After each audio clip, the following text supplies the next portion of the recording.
অন্তর্গত ডলুগাঁও দ্বাদশ শ্রেণী বিদ্যালয় যে স্কুল আমার নিজের স্কুল, আমি একসময় স্কুল থেকে পড়াশোনা করেছি।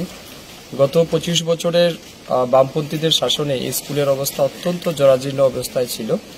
আমি বিধায়ক হওয়ার পরে এই স্কুলটাকে পুনর্গঠন করার জন্য, পুনর্নির্মাণ করার জন্য ত্রিপুরা সরকারের শিক্ষা দপ্তরের পক্ষ থেকে প্রায় 8.5 কোটি টাকার স্যাংশন আমরা প্রদান করেছি RIDF এর মাধ্যমে।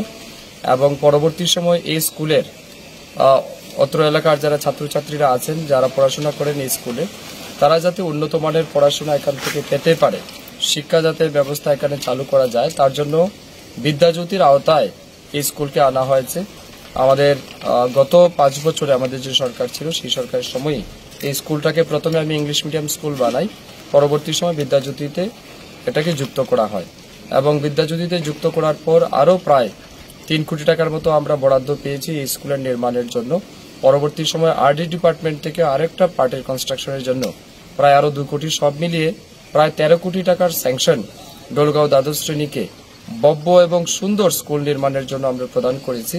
এবং আমি বিশ্বাস করি এই স্কুল যখন কমপ্লিট হবে, তার কনস্ট্রাকশন পার্ট, ঊনকোটি জেলার মধ্যে সবচেয়ে সুন্দর স্কুল হতে যাচ্ছে ডলুগাঁও দ্বাদশ শ্রেণী বিদ্যালয়। অর্থাৎ সব রকমের ফ্যাসিলিটি, যেমন ক্লাসরুম থাকবে, সায়েন্স নিয়ে যারা পড়াশোনা করবে তাদের জন্য আলাদা ক্লাসরুম, ল্যাবরেটরি আলাদা রয়েছে, আমাদের স্টাফ রুম, বিভিন্ন VIPs রুম, তারপর আমাদের অডিটোরিয়াম, সমস্ত কিছু মিলিয়ে এবং ছাত্রছাত্রীদের উন্নত ব্যবস্থার জন্য যা যা প্রয়োজন ইনফ্রাস্ট্রাকচার, সমস্ত ইনফ্রাস্ট্রাকচার অ্যান্ড ইকুইপমেন্ট অ্যাসেসরিজ সব এখানে প্রদান করার জন্য বরাদ্দ রাখা হয়েছে, এস্টিমেট করা হয়েছে। এবং আমি মনে করি এই স্কুল নির্মাণের ফলে আমাদের ডলুগাঁও দ্বাদশ শ্রেণী বিদ্যালয় যে সমস্ত এলাকার ছাত্রছাত্রীরা পড়াশোনা করেন, তারা আগামী দিন একটা উন্নত মানের শিক্ষা প্রতিষ্ঠান পাবেন এবং এখান থেকে অনেক ছাত্রছাত্রীরা আগামী দিন শিক্ষা ব্যবস্থায় গ্রহণের ক্ষেত্রে তারা উপকৃত হবে। মোটামুটি কতদিনের মধ্যে কাজ শেষ? আমরা আশা রাখছি আরো 7 থেকে 8 মাস সময় আমাদের লাগবে। এই সময়ের মধ্যে এই স্কুলের যে নির্মাণ কাজ, এটা কমপ্লিট হবে। এই দীর্ঘদিন ধরে এই এলাকায় একটা দাবি রয়েছে বড় হল ঘরের, এটাও কি হচ্ছে? এর সাথে না, এই স্কুলের সাথে আমরা অডিটোরিয়ামও যুক্ত করেছি। কমপক্ষে 300 থেকে 400 ছাত্রছাত্রী যাতে বসতে পারে এবং উন্নত মানের অডিটোরিয়ামও সেখানে আমরা ধরে রেখেছি।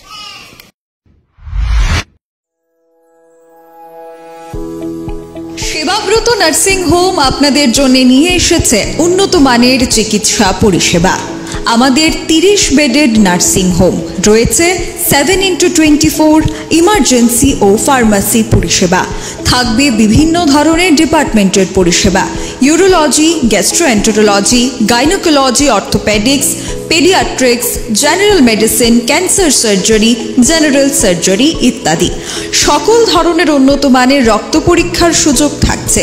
তাছাড়া থাকবে অত্যাধুনিক মানের এবং উন্নত মানের পরীক্ষার সুবিধা, যেমন advance CT scan, advance quality X-ray, ultrasonography, রয়েছে ল্যাপ্রোস্কোপি এবং কমপ্লিকেটেড সার্জারি এর সুবিধা।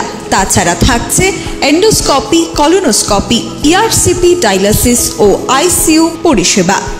Sebabrata nursing home, Chhinaihani, Ushabazar, airport road, Agartala, পশ্চিম ত্রিপুরা।